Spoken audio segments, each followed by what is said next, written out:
Welcome everyone to our Liberty Salon series. We've got a couple illustrious gentlemen in the house. We've got Loren Jenkins, Gerry Goldstein. I'm going to tell you a little bit about them. So, Loren spent 25 years as a foreign correspondent overseas, working for UPI, Newsweek, Washington Post. In 1982, he won a Pulitzer Prize for his coverage of the Israeli invasion of Lebanon. He was also the editor, publisher of the Aspen Times here in town.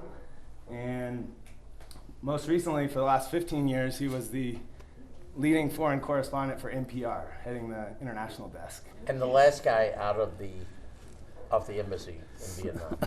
That's amazing. And he also won a Peabody Award for his coverage and NPR's coverage of the Iraq War. And all those are really important achievements. And Gerry Goldstein over here graduated from University of Texas Law School from San Antonio originally.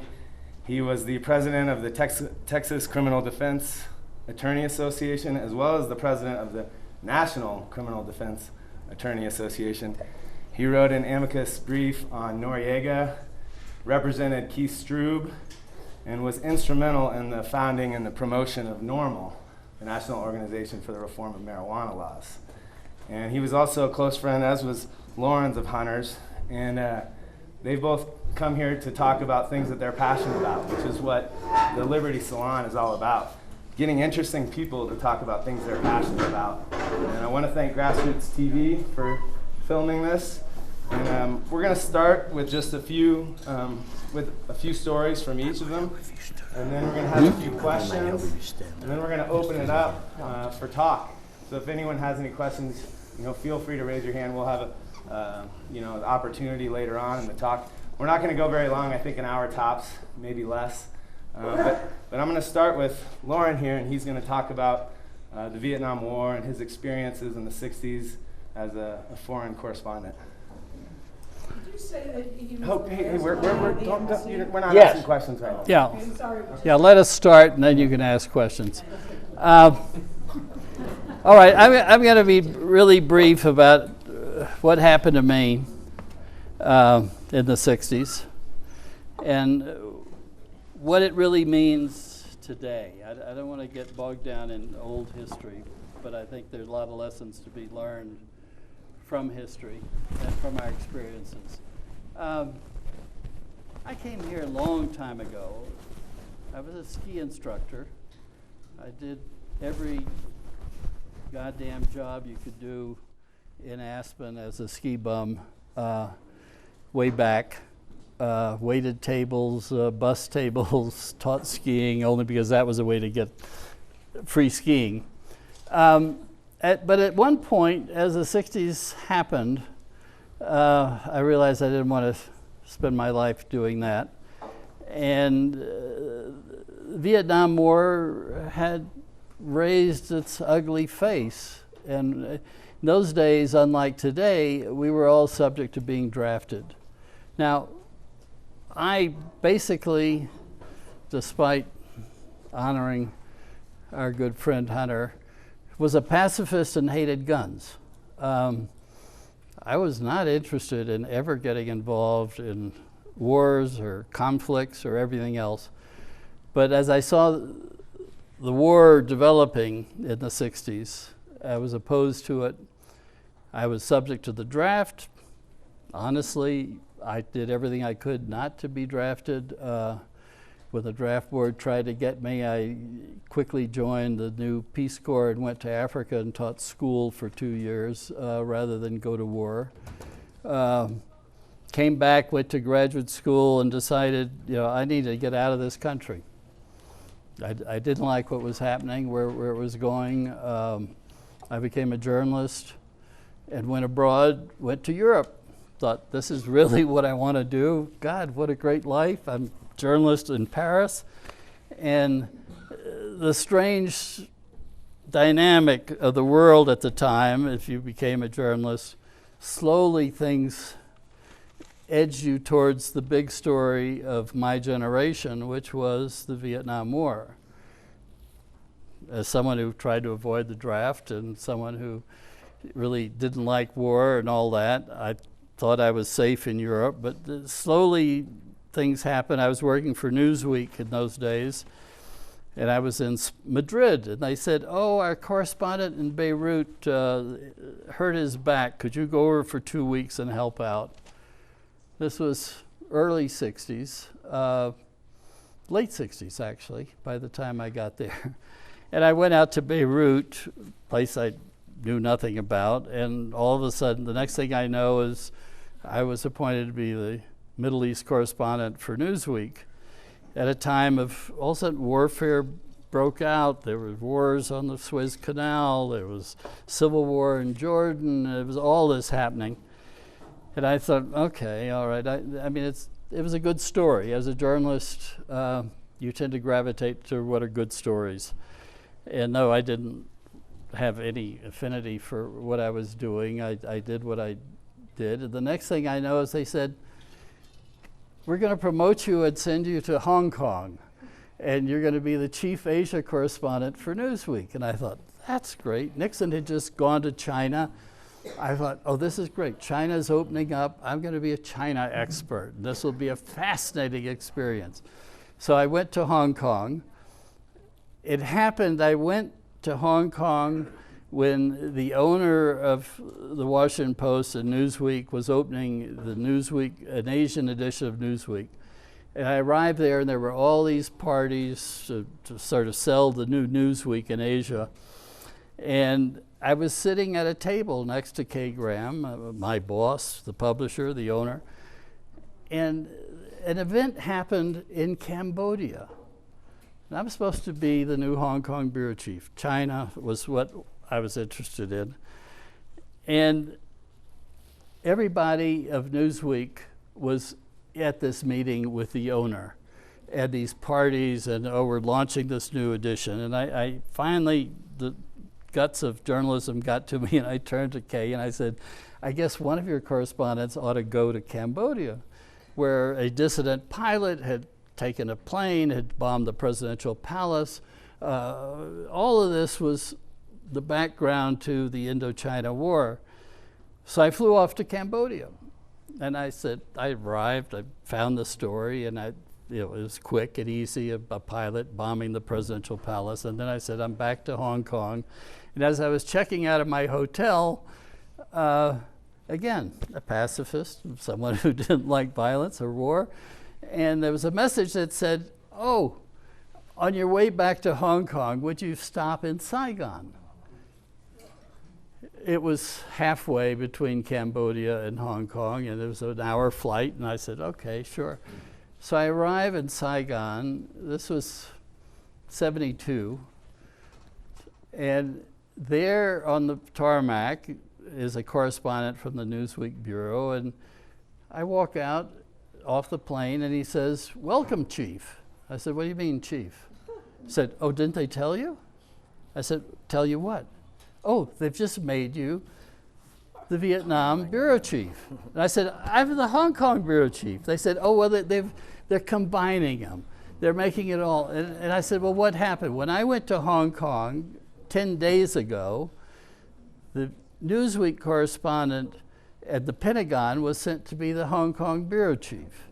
And I said, what's this all about? He said, oh, well, this was a story. And this really, to understand journalism and life, you have to understand this. They said, well, when you went to Hong Kong, he came to Saigon with his wife.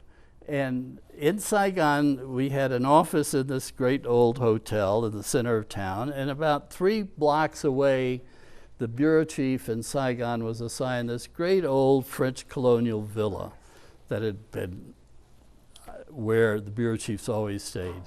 So the first night, he's walking back with his wife from the office 3 blocks to the villa, and a bunch of, a motorcycle guy came up and mugged him and his wife. And that was traumatic. This guy had never been out of Washington before. And the second night... Mugged in Washington? Huh? He'd never been mugged in Washington? No, he hadn't, but he certainly was mugged the first night. They asked for money and left. 2 nights later, while I'm still in Hong Kong before going to Cambodia, turns out he has a dinner, his staff has a dinner for him in his villa, and a gecko drops into his soup off the ceiling. Geckos are these funny internal little lizards that are very prevalent in the tropics. It drops in his soup. The next morning, well, I'm now flying to Cambodia to do his job. He gets on a plane and flies to the Philippines, calls up Newsweek and says, I'm out of here, I'm gone. So the time I'm there, all of a sudden, I become the Saigon bureau chief. And despite having spent the first 10 years of my life trying to avoid going to Vietnam, I'm in charge of Vietnam. And I was there for the last 2.5 years of the war. So that's, I want to get into a discussion when we all start talking. I want to hand this over to Gerry. But Vietnam was a disaster from start to finish. I think everyone recognizes that. It was a 10-year war to back up French colonialism. 67,000 Americans died, 100,000 were wounded. We wasted all this money, and it was a failure. And I left off the roof of the American Embassy in a helicopter in the last hours of the American presence. It was a disaster. What I'd like to try and say, let's not talk about past history, but let's look at today and why we've learned no lessons from it. Iraq is just as stupid as Vietnam is, and we need to wonder why, as a nation that's supposedly intelligent, sophisticated, smart, democratic, whatever, we're still doing the same stupid fucking things that we did in Vietnam.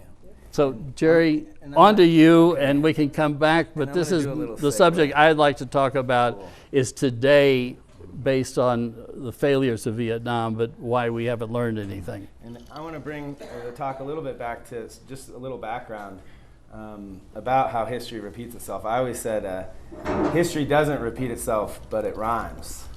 And you know, if you look at the Korean War, the Vietnam War, the Iraq War, the Afghanistan War, that's actually what got me involved in all this. Was I was doing my own anti-war artwork at my university, and I had made a whole series of woodcuts called Bush's Crusades with skulls and blood and, you know, protesting the Iraq War. And when I came to Aspen and saw Tom Benton's work, which is just so powerful, there was a skull that he had made the silkscreen out of. It was actually one of the last anti-war posters he made, and it said Korea, Vietnam, Iraq, with a skull and the red, white, and blue blood dripping. And that's what was the sort of white bird that I saw. And I said, who made that? What's the story here? That's so powerful. And that sort of led on to the project to catalog Benton's work, and then led on to this project to do the Freak Power book. And we'll hand it over to Gerry here now. Well, let me just suggest that I'm going to bore you with some history. Because I do think what Loren's premise is that we didn't learn much. It was 1969. I was barely a year out of law school. I met my bride, who made all the noise going to the bathroom, of 46 years. I went into practice with Maury Maverick, this remarkable, fresh lawyer whose father had been run WPA under Franklin Roosevelt, was a congressman. In any event, the Vietnam War was raging overseas. There was rioting in the streets in our country. Civil rights, free speech, free love were blossoming flower-like from their underground abode. It was the year of love. I met my wife. It was a spectacular time. We bought a Volkswagen bus. We took the seats out, put a fucking Persian carpet down, pillows around it, had a peace symbol, giant one on the back with Ramsey Clark for president. We got run out of every fucking county in Texas we went to. And we were representing draft resistors and kids facing life imprisonment for a joint. And the following year, 1970, I met Keith Stropp, we became law partners. And Keith Stropp started that year normal. and put me on the board with Hunter Thompson. I'm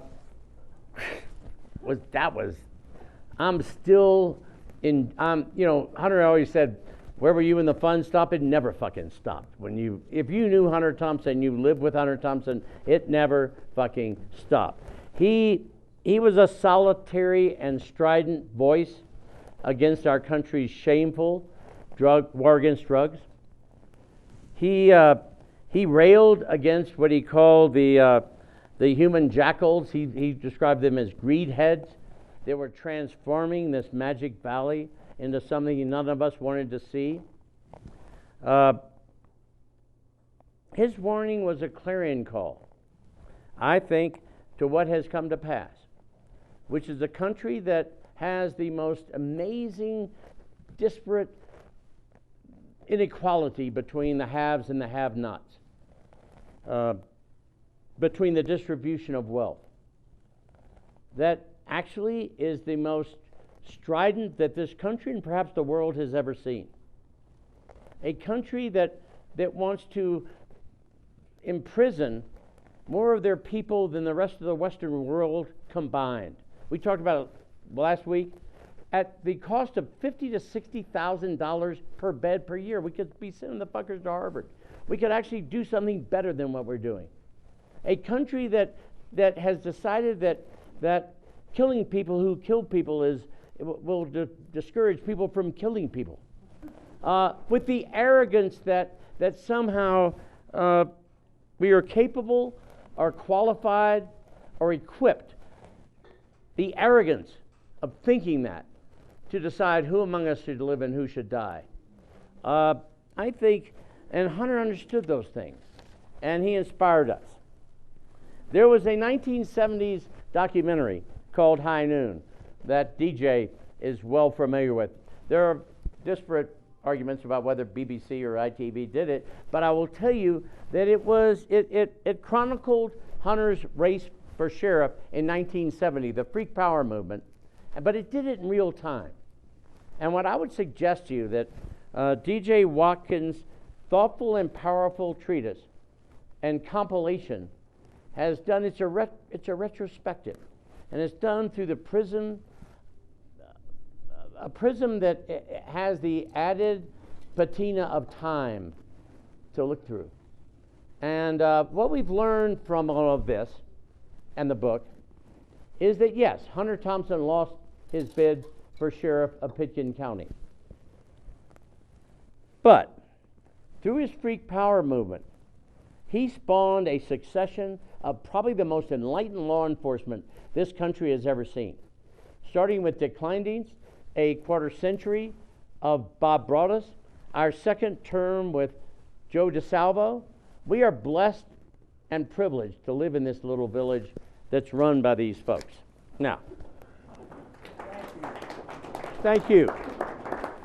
Hunter was... Hey, let's not applaud the city council in this town. I'm not applauding anyone. I'm talking about what we have garnered from Hunter. And it is a community that gets it. And we have stood up to our city council and our government on more than one occasion. And Hunter told us what was Hunter's favorite phrase, at least for a while, when they wanted to add, there's some shit we won't eat. That was just because we didn't want another 30 feet of airplane space to have more people come here, particularly greedheads. But he was tougher on his friends than he probably was on his enemies. And I see a lot of people around here that I know that too well. I represented Hunter twice, in 1990 and 1996. After the first victory, I was kind of feeling swelled head and being modest that I am. I sent him a memo from the White House asking me to comment on President Clinton's new crime bill. And I said, Hunter, as you will see, the White House has asked me to comment on the new crime bill. And Hunter wrote on that email, and he circled C, and he said to me, C, I don't see shit here except more of your goddamn lint-headed, bleeding heart, half-right neo-Zionist bullshit that turned Willie Horton loose on our world and worships Fidel Castro. Fuck you and your whimpering. Bend over and take it like a man. Good luck, you boy. You know who. That was the Hunter Thompson we all knew. That was your friend that got in touch with you to refocus your view of life. That's not the best example, but I will say that Hunter was the poet laureate of our generation. But he taught us by more than just his words. He taught us by his example.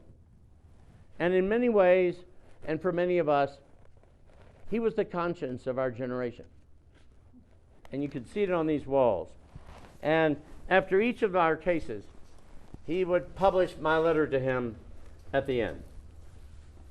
This is my letter to him on June 15th, 2002, after our case. Dear Doc, as I headed out to deep Texas, I was marveling.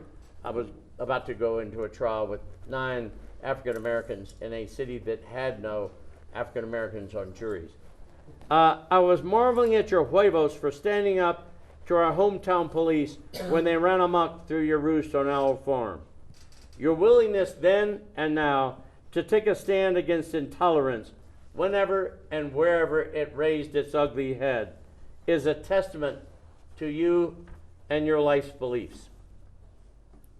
Doc, you tenaciously cling to high principle and expect no less from those around you, all of which probably accounts for why you are such a pain in the ass to have for a client. It takes a lot to love and represent you, brother. But the reason I do it again in a heartbeat is that your selfless and indignant stand against injustice has served as a catalyst and stimulus for others, including myself. As Michael Stepanian told me at a recent gathering, Goldstein, Hunter is necessary. Now, more than ever, Hunter is necessary. And I would suggest to you, Matthew, and your friends, your younger friends, that is no less true today. Thank you all for allowing me to pollinate in this very fertile garden. What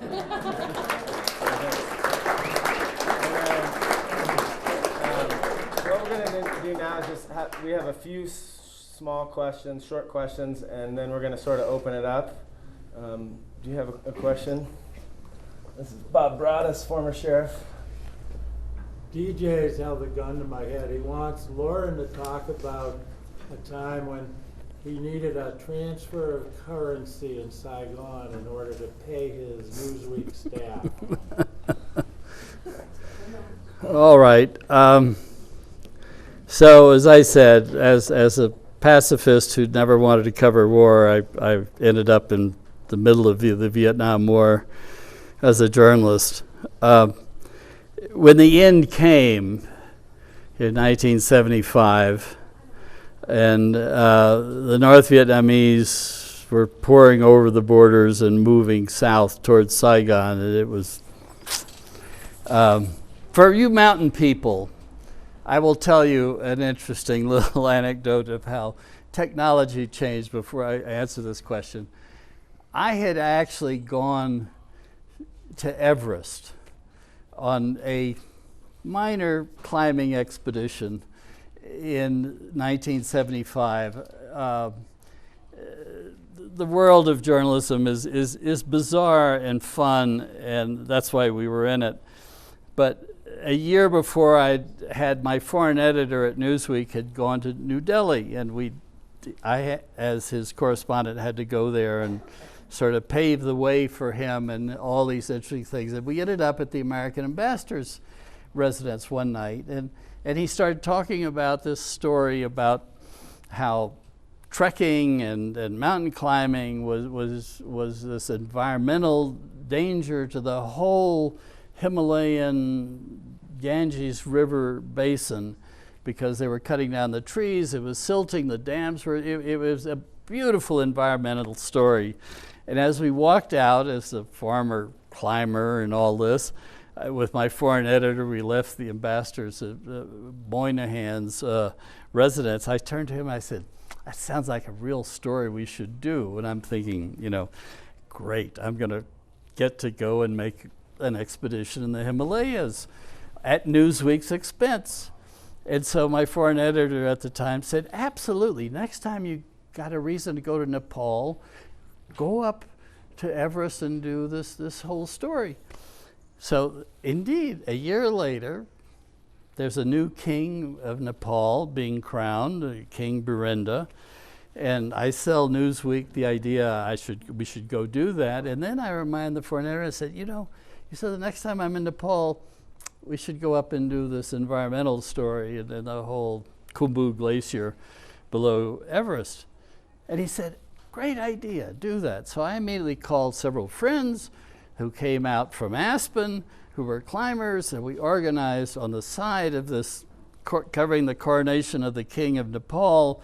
I had, I think 5 yaks, I had 20 porters, I had 5 high altitude Sherpas, and got the king crowned and said, let's go on up there. So I'm up there, we're on the periphery, we were climbing small peaks, not Everest, 21,000 foot peaks behind Everest.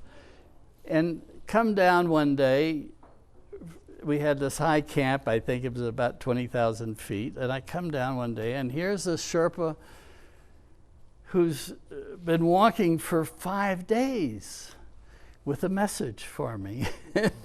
and my Siddhar says, oh, this man's got a message for you. And I said, oh, sure, what is it? And I'm totally exhausted, breathing hard, and this guy presents a cable that has been sent from my New York office to the American Embassy in Kathmandu. It's been relayed to the Sherpa Cooperative in Namche Bazaar. This guy's been running for 5 days with this message that says, hate to interrupt your reporting on the environmental story of the Khumbu, but Cambodia is falling. Proceed immediately. I'm a week away from the nearest place I could catch a small plane that would take me back to Kathmandu. I looked at this, and only in the pre-internet, pre-cell phone days could you do this. I said, how do I answer this? I'm in charge of all of Asia at this point. I was supposed to cover, the fall of Cambodia is happening. How do I answer? I had probably the most brilliant moment in journalism I had. I borrowed a pencil and I wrote on the same message. And I said, take this back down to the Namche Bazaar, relay it to the U.S. Embassy, and let that relay to New York to my office. And it said, message garbled, please repeat. So I climbed for another day, and then my conscience got to me. I said, shit, I got to get out of here. So I did walk out and would find a plane, and by the time I got back to Asia, Phnom Penh was totally surrounded. So I went back to Saigon for the fall of Saigon, which took several months as the North Vietnamese government moved down. But in the course of that last period of we knew the end of the Vietnam War was at hand, we didn't know how soon it was, I get a message, a cable from Hunter Thompson, who says, Fear and Loathing in Vietnam. I'm on my way, Rolling Stone has just banked this. What's it like? I said, well, gee, Hunter, what's it like? It's a fucking war. There are 10 North Vietnamese divisions moving south and rolling up the country, and it's a matter of what it is. But he says, I'm coming out. What should I do? And I said, well, you have to go through Hong Kong anyway. And I'm seeing the end. I have this bureau, I have local staff, I have Vietnamese, I have these people who have been working for us. How do I get them out? What's going to happen? I need money. This is now a cash operation because we don't know. The Vietnamese piastre is about to disappear. What do I do? So I say, Hunter, go by my Hong Kong office, and they will give you $100,000 in hundreds, which if you're coming in here, bring them. And I said, oh, and by the way, that's all illegal. So I said, tape them to your body and don't declare them. So Hey, Loren, what do you think Hunter would have thought, or what do you think? what? What do you think about the current conflict in Iran and? If Iran? Wait a Well, minute. here, hold on. Let's All right. finish the story. Let him Wait a finish, minute. Let me tell you about Hunter arriving. So I give him all these directions. He goes to Hong Kong. He goes to my Hong Kong office, and they issue him $100,000 in cash. This is a war. I mean, you can't begin to think of all the things that happened, except you knew it was all ending, and it was going to be chaos at the end. So all of a sudden, I'm covering the war. I have to go out and do all this writing. I come back to the hotel, which was run by a Corsican, half Vietnamese Corsican, a great guy. And I come back in the hotel, and he says, Loren, he says, there's a CIA agent looking for you. I said, what do you mean a CIA agent looking for him? He says, well, he's got Bermuda shorts, and he's wearing a Hawaiian shirt, and he arrived, and he says, Loren was going to arrange for me to have a room in this hotel. And he said, I had to tell him we didn't have any rooms. So I said, oh shit, that's Hunter. And he's got my $100,000 fucking dollars on him. And he's arrived, first he's arrived at Tan Son Nhut Airport, and there are big signs saying, please declare anything over $100 or you're going to go to jail. So he's already freaking out. So he arrives, he finally gets a cab, gets in there. I'm out at the front somewhere. And then he goes out on the street. The hotel doesn't give him a room. And he's wandering around the street with $100,000 taped under his Hawaiian shirt. And the first thing that happens in Saigon, they see an American. Oh shit, we'll play the money scam on him. You need piastres. What do you have? So he's wandering around there, all these money, black market money makers trying to get money out of him. When I finally come back, and he does show up, and we get him a room there. We all know what Hunter was looking for with $100,000. Yeah. In Vietnam. No. And it wasn't Loren by that time. No, he was looking for a really good story. Yeah. And the truth. some drugs. Wait a minute. The truth about Hunter, my best man at my wedding, a great old friend, but the truth about Fear and Loathing, that he had become his symbol on Rolling Stone, when he finally got to a real Fear and Loathing fucking place, which was the fall of Saigon in 1975, with 8 North Vietnamese divisions covering there, he freaked out. He never wrote the fucking story, unfortunately. And he was the only one who could have done real justice to the total absurdity of that period and of the deceptions and the lies and everything else that happened around that. And I was working for sort of, establishment, legitimate media that you couldn't express your personal thoughts, and only Hunter could have done it. And the tragedy was he got there and he freaked out. He was totally freaked out by really being in a Fear and Loathing situation. And he left, and he never wrote the story. And I say that with great regret, because he's the only person who could have really written the story of the fall of Saigon with honesty and integrity that it needed, and it didn't happen. I would suggest that Hunter Thompson gave us all cover. In many ways, his voice, and it was a strident voice, gave us the advantage of standing up. As a young lawyer, it was not easy to admit certain things and still hope that people would respect and deal with you on a level playing field. Hunter gave most of us that were dealing with legal issues and trying to, in our own weird way, we thought there was going to be a revolution, and we were going to be riding this tidal wave, into our own whatever. It was Hunter that, in a way, while he may not have stood the test in every situation, he stood it in more ways than most of us could ever hope to. And his stature, his being, his wa in the middle of all this was a testament to something I think a lot of us hooked onto and rode. And it made us better. It made us more powerful, and ultimately, it gained us respect from people that understood in the test of time, Hunter was right about most of this shit. And look, when you look at this, it was at a time when it was terribly unpopular. It was like being a anchor baby or something today.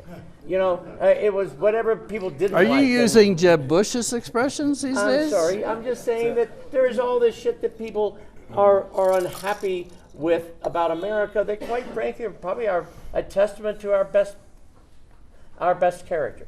So. And I'm going to open it up for some questions. Looks like David Florio, the art oracle here, has a question. Here you go. Hold on just 1 second. Loren? Yeah? Are there any journalists working today who remotely live up to Hunter's legacy? Who would you recommend? No. I'm sorry.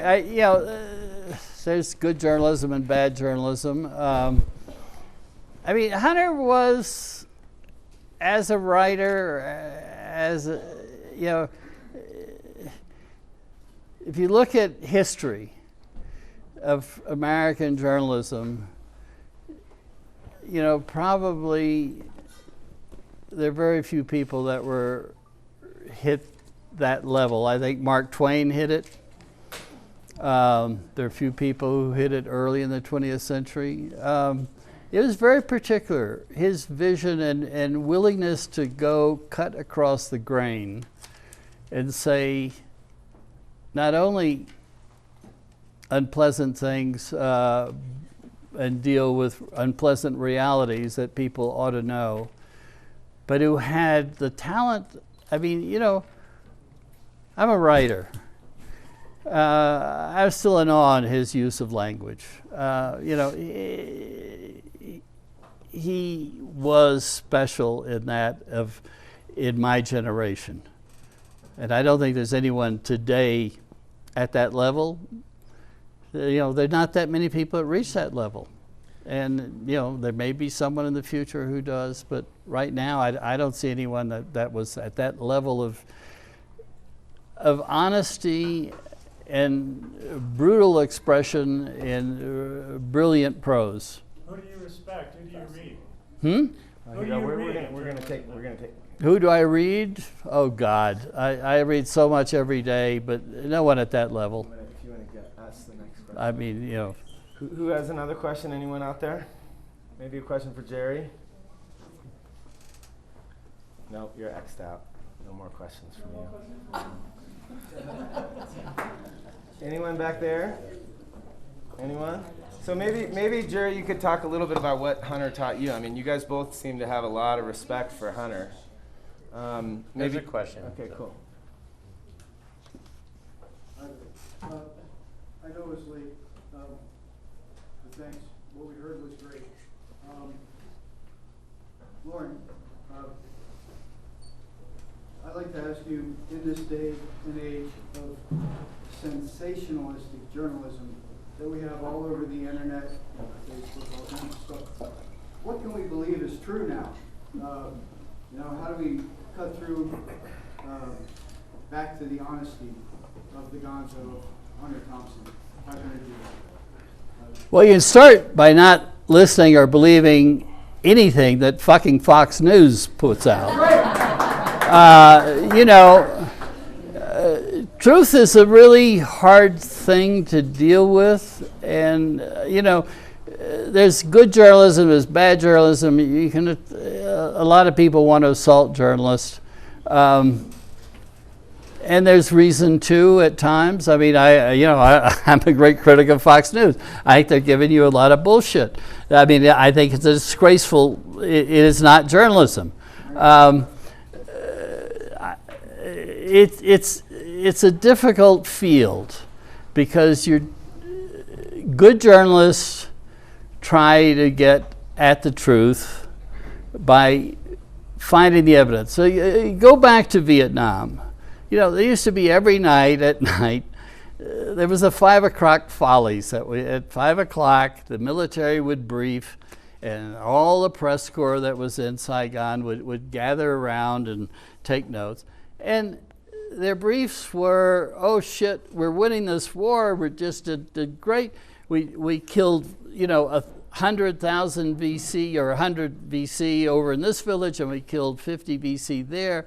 And it was all about body counts. And bad journalists, the lazy ones, and they are, like any field, they're good professionals and bad professionals. The bad journalists would go out and say, this is what the military said. Great victory, killed 100,000 in Unlock, and another victory killed 50 VC in Pleiku. And the bad journalists would go out and just sit at their typewriter and send this shit out. The good journalists said, wait a minute, we're going to get in a Jeep and we'd go to Anlock or Pleiku. And what happened here? Well, who were these 100 dead? Well, they usually had to be civilians, women and children and old men. And if you went there, you got a different story than what the military was telling you. As a journalist, I can tell you, I cut my teeth in Vietnam. And the one thing I really learned that I persist in believing today is they all fucking lie to you. Yes. The military lied, the CIA lied, the ambassador lied, and your president lied, and everybody else. And what you learn to do is to get past the lies that were the official versions of reality that we're still cranking out in Washington all the fucking time. What you learned was don't believe anyone until you go out and actually look at the data, look at the evidence, and write from that. And good journalists do that, and bad journalists don't. And there's a lot of bad journalism that goes on in this country from then to today. But there are also good journalists who are doing their job, which is harder, because you have to listen to all the lies from all the officials, because every official lies. They've got their spin. And, the problem of journalism, which isn't a great science, because you got to go and say, well, what's under this? And on what evidence can you start building a story? And mostly it becomes, if you're a good journalist, you go to where things happened and you try and report what actually happened and not what any official at any level tells you. Don't you think for a second that the good journalists like Loren in the 60s and 70s are replicated in the internet and the youth of today, and the willingness for whistleblowers to let it out? I mean, what I see in terms of truth seeking is that the internet has been a big friend of data checking and honesty, and it has made our government come to grips with reality and truthfulness. Bill, it's your I would question. suggest that maybe it's not the print journalists, but it was maybe people like Jon Stewart and Saturday Night Live, the metaphors and the farces about the reality. But Bill, the amazing thing to me as a lifelong journalist is that we reduced to going to the Comedy Channel today to find truth. Because the rest is so much bullshit going on, and there's so much deception, and it takes a Jon Stewart. I revere Jon Stewart because, yeah. So we got one more question here. That was my question. What do you think of Jon Stewart and Stephen Colbert, and what do you think about this? Well, I think the tragedy. Look, I've been a Thank you. I've been a writer and a print journalist. I must say, throughout my career of 40 years in the world of journalism, from the earliest moments, I had nothing but contempt for television. Television really sucks. The official television journalism has sucked for as long as I've been alive. What's fascinating about Steve Colbert and Jon Stewart is they've found a way through comedy to be more real about an ability to cut to the chase, where, you know, CBS, NBC, CNN, Fox, all of these people are playing in a field of what's acceptable of establishment journalism. And you're never supposed to tell the truth and really offend people.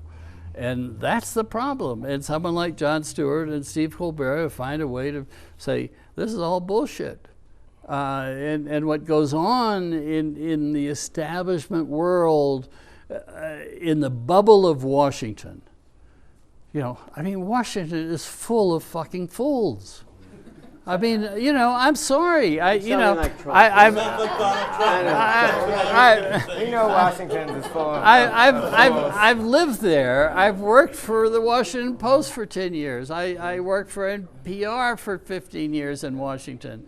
You know, and the total disjointedness of Washington is unbelievable. And I say this as a radical. I don't say this as a fucking Republican who thinks, oh, all government's bad. All government can be very good. You know, and I think the Republicans are full of shit about where they approach this.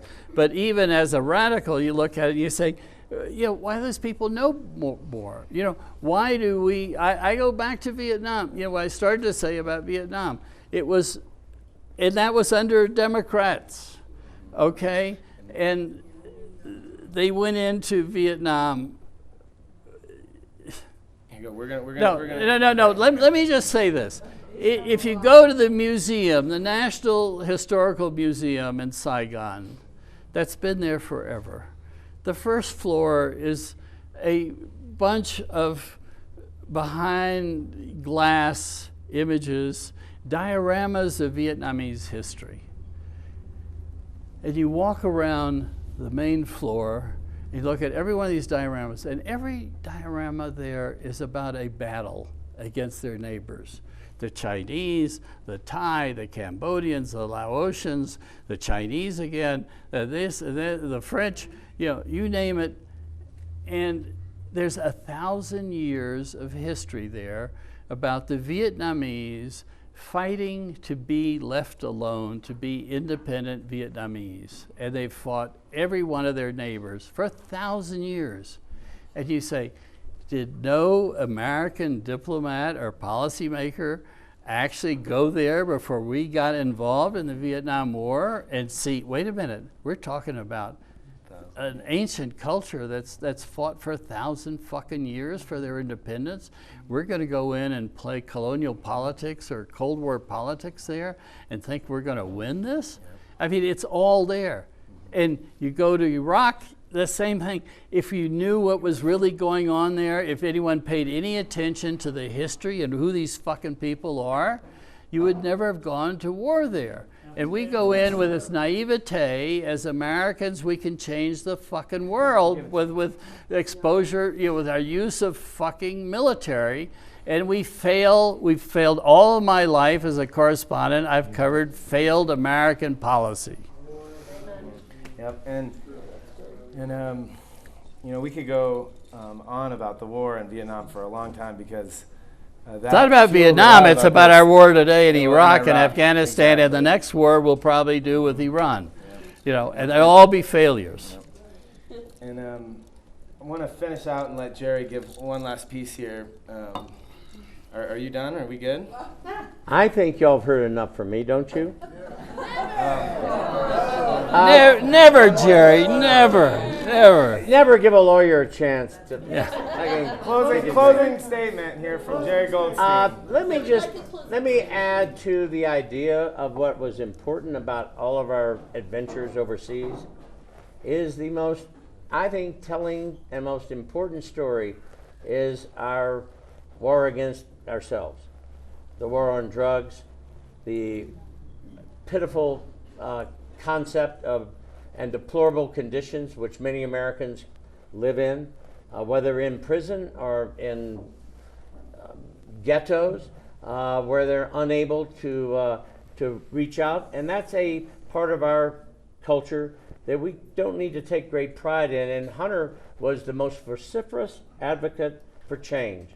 And he did give us cover. He allowed us to stand up and tell the world that what was right. This is a stupid and shameful war on drugs that is imprisoning our youth, that is turning people. The collateral consequence of putting millions of Americans in prison was they could not become, working Americans, productive American citizens, because that stigma prevented them from getting a job. And Hunter understood that better than anybody, because he, like most of us, was an outlaw.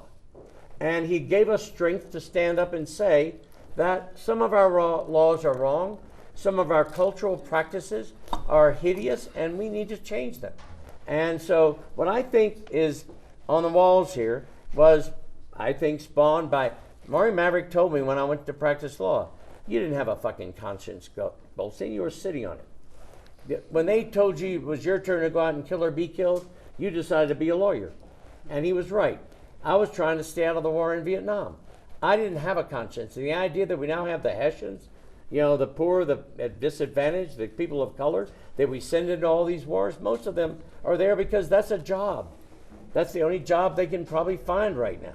And we're sending them overseas to do our bidding. You want to have a righteous war? Bring back conscription.